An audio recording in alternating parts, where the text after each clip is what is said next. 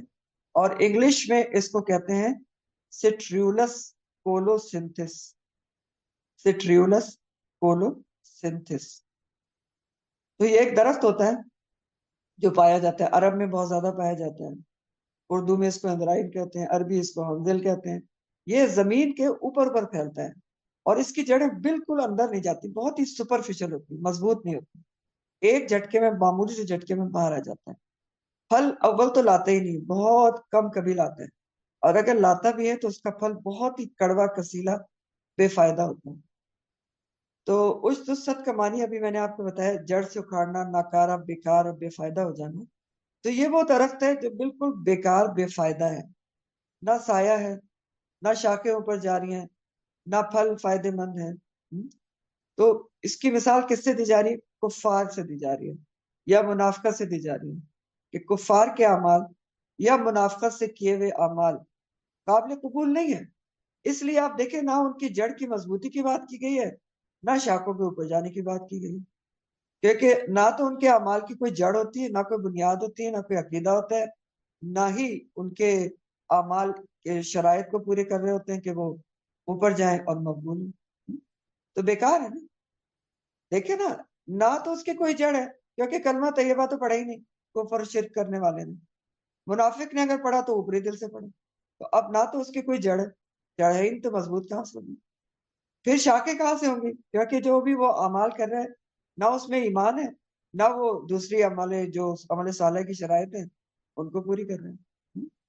تو پھر کیسے؟ نہ شاخیں اوپر جائیں گی اور نہ ہی اس کی جڑ مضبوط ہوگی. پھل بھی بیکار ہے، پھل بھی بیکار ہے نا. کیوں بیکار ہے پھل؟ کیونکہ دیکھیں نا، جب ایمان کے بغیر آپ کچھ بھی کام کریں تو اس کا کوئی پھل تو نہیں وہاں جا کے ملے گا. جیسے ابھی پیچھے آپ پڑھ چکے کہ ان کے اعمال کی مثال کیسے ہیں، کرمادن کا سرابن ابان مسورا. اگر پھل لائے بھی، کوئی نیک کام کرتے بھی ہیں تو وہ بیکار ہو جاتے ہیں، کڑوا ہوتا ہے، کیونکہ کافر و منافق غلط عقائد والا ہوتا ہے. تو اس لیے نہ اس کی جڑ ہے مضبوط ہے، نہ اس کی شاخیں اوپر جا رہی ہیں، نہ ہی اس کا پھل فائدے مند ہے، کچھ بھی نہیں ہے. اور کافر و منافق جو غلط عقائد والا ہے وہ نہ صرف اپنے لیے نقصان دہ ہوتا ہے، دوسروں کے لیے بھی نقصان دہ ہوتا ہے. اپنے لیے کیوں نقصان دہ ہوتا ہے؟ دوسروں کے لیے تو ہوتا ہی ہے، ظاہر ہے دوسرے اس کے جو غلط کام ہے، اس کے جو غلط عقائد ہیں، اس سے ان کو نقصان پہنچتا ہے. لیکن اپنے لیے کیوں نقصان دہ ہوتا ہے؟ کیونکہ دیکھیں، ایسے درخت کی کوئی قدر و قیمت نہیں ہوتی جس کا کوئی فائدہ نہ ہو، اور عام طور پر اس کو اکھاڑ کر پھینک دیا جاتا ہے. اسی طرح آپ اس مثال کو سمجھیں کہ کائنات کی کوئی بھی چیز عقیدہ کفر کو اور شرک کی تائید نہیں کرتی. ٹھیک ہے؟ کوئی بھی چیز جو ہے وہ کافر کی اور شرک کے اوپر جو قائم ہے یا جو منافقت کے ساتھ چل رہا ہے اس کی مددگار نہیں ہوتی. آسان الفاظ میں یہ کہہ لیں، یا یہ کہہ لیں کہ جہاں پر شرک ہو رہا ہوتا ہے، کفر ہو رہا ہوتا ہے، منافقت ہو رہی ہوتی ہے، اس کو موافق حالات نہیں ملتے. جیسے شجرت طیبہ کو ملتے ہیں نا منافق حالات، تو اس کو نہیں ملتے. باطل خیالات اور باطل عقائد زیادہ دیر نہیں چلتے، ختم ہو جاتے ہیں. یہ ایک جو پچھلی مثال آپ نے پڑھی تھی نا، اس کو یاد کر لیں، پھر یہ بات اور سمجھ میں آئے گی. پیچھے بھی باطل کی مثال کس سے دی گئی تھی؟ جھاگ سے دی گئی تھی، یاد ہے کہ ایک جھاگ اٹھتا ہے جب سیلاب آتا ہے، اور ایک جھاگ اس پر بھی آتا ہے جب دانتوں کو کوٹ نکالا جاتا ہے. تو دونوں جگہ سے جو جھاگ ہوتا ہے وہ تو بیکار ہوتا ہے، اس کو نکال کے پھینک دیا جاتا ہے، اور پیچھے کیا چیز بچتی ہے؟ جو کارآمد ہوتی ہے. تو یہاں پر بھی یہی بتایا جا رہا ہے کہ جو کفر و شرک کا درخت ہوتا ہے نا، جو کافر و مشرک ہوتا ہے یا جو منافق ہوتا ہے، وہ بھی شجرۃ الخبیثہ کی طرح ہوتا ہے. نہ اس کی کوئی جڑ ہے، نہ جڑ مضبوط ہے، نہ اس کے اعمال اوپر جاتے ہیں، نہ مقبول ہوتے ہیں، نہ ہی کوئی اس کا پھل ہوتا ہے کہ جس کو وہ کھائے یا خود فائدے مند ہو اس کے لیے یا دوسروں کے لیے فائدے مند ہو. سب کچھ بیکار. تو ایسے درخت زیادہ دیر نہیں چلتے اور سوکھ کر ختم ہو جاتے ہیں. تو بہرحال یہاں 2 آیتوں میں 2 اشخاص کے لیے 2 مثالیں دی گئی ہیں. ایک وہ انسان ہے جس نے دل سے کلمہ طیبہ پڑھا، اس کے عمل صالح روزانہ بڑھتے جا رہے ہیں، پھل اور شاخیں سبھی بڑھ رہی ہیں، مسلسل ایمان میں ترقی ہو رہی ہے، ہر کوئی اس سے فائدہ اٹھا رہا ہے. اس کے برعکس کافر ہے جس نے کلمہ طیبہ پڑھا ہی نہیں، اور منافق نے پڑھا ہے تو وہ دل سے نہیں پڑھا، تو اسے یقینی نہیں، عمل اس کے مطابق نہیں. کافر کے تو ویسے ہی عمل مطابق نہیں ہوں گے نا شرائط کے، کیونکہ اس نے تو کلمہ پڑھا ہی نہیں. منافق نے پڑھا تو دل سے نہیں پڑھا، تو ظاہر ہے جب دل سے نہیں پڑھا تو نہ اس اللہ کے لیے خالص عمل کرے گا، نہ ہی وہ نبی کریم صلی اللہ علیہ وسلم کے طریقے سے کرے گا. تو بہرحال کافر اور منافق نہ ایمان ہے نہ ایمان میں ترقی ہے.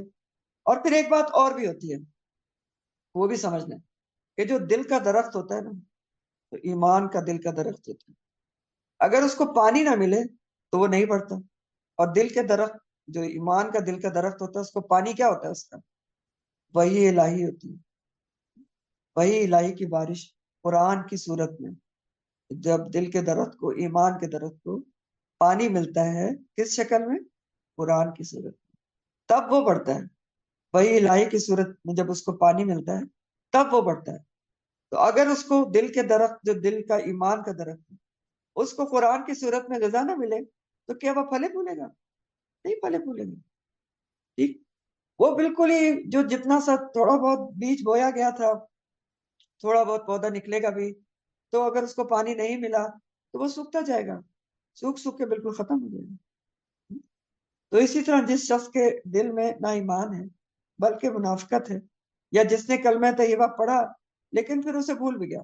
مسلمان بھی تو پڑھ کے بھول جاتے ہیں نا، بس لا الہ الا اللہ پڑھ لیا مسلمان ہے، ایمان کو پہچانا ہی نہیں، شعوری ایمان ہی نہیں لایا، اس درخت کو پانی ہی نہیں دیا جس کا بیج اللہ تعالیٰ نے دل میں ڈال کے بھیجا تھا.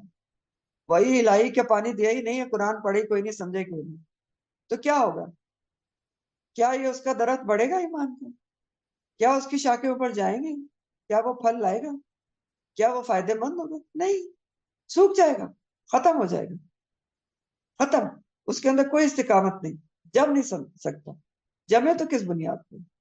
بنیاد تو ہے ہی نہیں نا. کافر و منافق کے پاس کوئی بنیاد نہیں ہوتی، ٹھیک، کیونکہ اس نے کلمہ طیبہ پڑھا ہی نہیں. اور جس نے پڑھا بھی ہے لیکن اس کو بنیادی نہیں بنایا اس نے.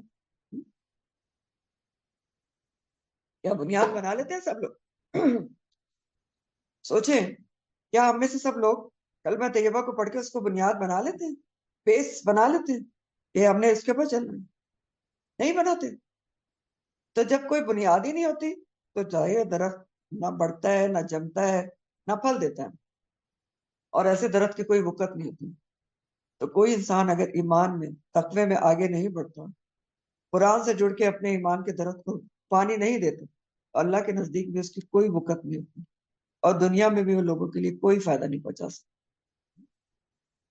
تو کیا پتہ چلا پھر کہ مومن کے لیے ضروری ہے کہ وہ صرف جسمانی ترقی پر توجہ نہ دے بلکہ عقلی، ایمانی اور روحانی طور پر ترقی کرے. ہاں؟ ہم کیا کرتے ہیں؟ صرف جسمانی ترقی پر ساری توجہ، جم کر لو، یہ کھا لو، پروٹین کھا لو، یہ اچھا ہے وہ برا ہے. کبھی ایمانی اور روحانی ترقی پر بھی تو غور کریں. مومن یہ کرتا ہے، مومن اپنی ایمانی اور روحانی ترقی کے اوپر توجہ دیتا ہے، ہاں، اور آخری لمحے تک بڑھتا چلا جاتا ہے. یہ یہاں سے ہمیں پتہ چلے گا کہ ہم نے اپنی ایمانی اور روحانی ترقی کے اوپر بھی توجہ دینی ہے، کہ وہ بھی روحانی طور پر ہم صحت مند ہیں اور آخری لمحے تک بڑھتے جائیں. اسی لیے کہا گیا نا کہ علم حاصل کرو. کون سا علم؟ العلم، قرآن و حدیث کا علم. حدیث کہتی ہے نا طلب العلم فریضۃ علی کل مسلم. ٹھیک، قرآن کا اور حدیث کا علم حاصل کرنا فریضہ ہے، فرض کے درجے پر ہے ہر مومن مرد اور عورت کے لیے. تو قرآن سے جڑنا جو ہے وہ انسان کو ایمانی طور پر بڑھاتا ہے. قرآن سے جڑنے سے آپ کے دل کے درخت کو، جو ایمان کا درخت ہے نا، جس کا بیج اللہ تعالیٰ نے ڈال کے بھیجا ہے آپ کو، الستو بربکم، بلا شہیدنا، جو آپ عہد الست کر کے ہیں، اس بیج سے پودا پھوٹنا اور پھر اس کو ایک پودا بنانا اور پھر درخت بنانا اور پھر کھجور کا درخت بنانا، اس سب کے لیے قرآن سے جڑنا ضروری ہے. قرآن پہ عمل کرنا ضروری ہے. قرآن سے جڑنا ایمانی شعلے کو روز آگ دیتا ہے، ایمان کے درخت کو پانی دیتا ہے. سوچ کے دیکھیں اگر آج ایمان کے لحاظ سے ہماری حالت کچھ بہتر ہے تو یہ کس کی برکت ہے؟ قرآن کی برکت ہے. یاد رکھیں جس دن اسے چھوڑ دیں گے ایمان کا درخت بڑھنا چھوڑ دے گا اور پھر دوسری طرف ڈکلائن شروع ہو جائے گا، سوکھنا شروع ہو جائے گا، پھر نہ پھلائیں گے نہ آسمان کی طرف شاخیں بڑھیں گے، کیونکہ قرآن چھوڑ دیا تو پھر تو بھول گئے، اعمال نہیں سدھریں گے. اور جب اعمال سدھریں گے ہی نہیں، عمل صالح نہیں ہوں گے تو پھر پھل آخرت کے ثمرہ کہاں سے ملے گا؟ قرآن سے جڑیں گے تو زندگی کھجور کے درخت کی طرح سدا بہار رہے گی. اب آپ ایک کام کریں کہ 2 کالمز آپ بنائیں گے اور اس میں ہم کمپیریزن کریں گے جیسے اللہ تعالیٰ نے کیا ہے کہ کھجور کے درخت اور بندے مومن میں کیا سملیرٹیز ہوتی ہیں، مماثلت ہوتی ہیں. ایک طرف لکھیں شجر طیبہ انڈر بریکٹ کھجور، دوسری طرف لکھیں بندے مومن. کمپیئر کریں. کھجور کی جڑ بہت مضبوط ہوتی ہے، آسانی سے نہیں گرتا. آپ دیکھیں اس کو گرانے کے لیے بڑی کوششیں کرنی پڑتی ہیں، رسیاں باندھتے ہیں، پتہ نہیں کیا کیا کرتے ہیں. اسی طرح مومن کے عقائد مضبوط ہوتے ہیں. باطل وجوہات، جدید نظریے اس کو ہلا نہیں سکتے. جتنی بھی غلط باتیں آس پاس ہوتی رہے ہیں، جتنے بھی سو کالڈ عالم بیٹھ کے بتاتے رہے ہیں کہ یہ نہیں ہے اور وہ نہیں ہے، وہ نہیں ہلتا اپنی جگہ سے. وہ اصل حکم، اصل بات کو قرآن و حدیث سے ڈھونڈ لیتا ہے. اس کو پتہ چل جاتا ہے کہ اصل بات کیا ہے اور وہ اپنی جڑ کے اوپر جمع رہتا ہے. ہلتے وہ ہیں جن کی جڑ مضبوط ہی نہیں ہے، وہ فوراً ہل جاتے ہیں. ما لہا من قرار.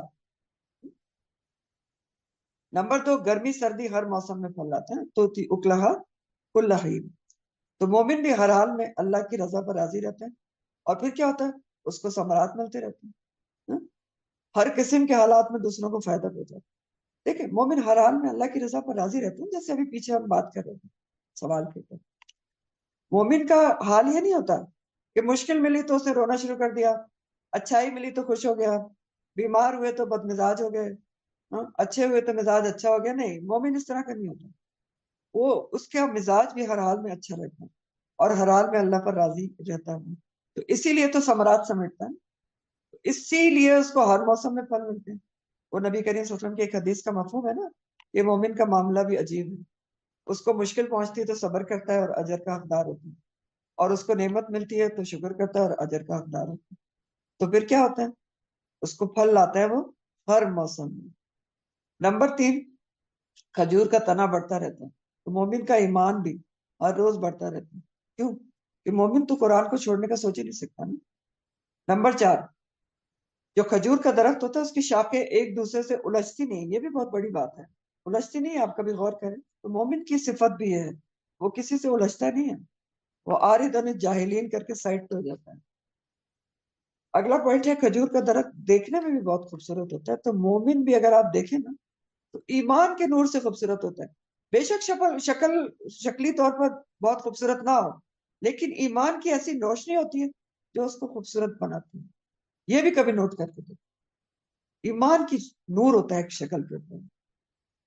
پھر چھٹا پوائنٹ ہے کھجور کا درخت اگر ماحول میں کم ہو تو ماحول آلودہ ہو جاتا ہے، پولوٹڈ ہو جاتا ہے. یہ بھی کھجور کے درخت کی ایک خوبی ہے کہ آلودگی دور کرتا ہے. اسی طرح مومن معاشرے میں کم ہو تو معاشرہ آلودہ ہو جاتا ہے. اگلا پوائنٹ ہے کھجور کے درخت میں یہ صلاحیت ہوتی ہے کہ اس کے پتوں سے فضا صاف ہوتی ہے. تو مومن بھی کیا ہوتا ہے؟ اس کے بھی پتوں سے، دعوت و تبلیغ سے فضا صاف ہوتی ہے، معاشرہ صاف ہوتا ہے اور خود بھی صفائی پسند ہوتا ہے.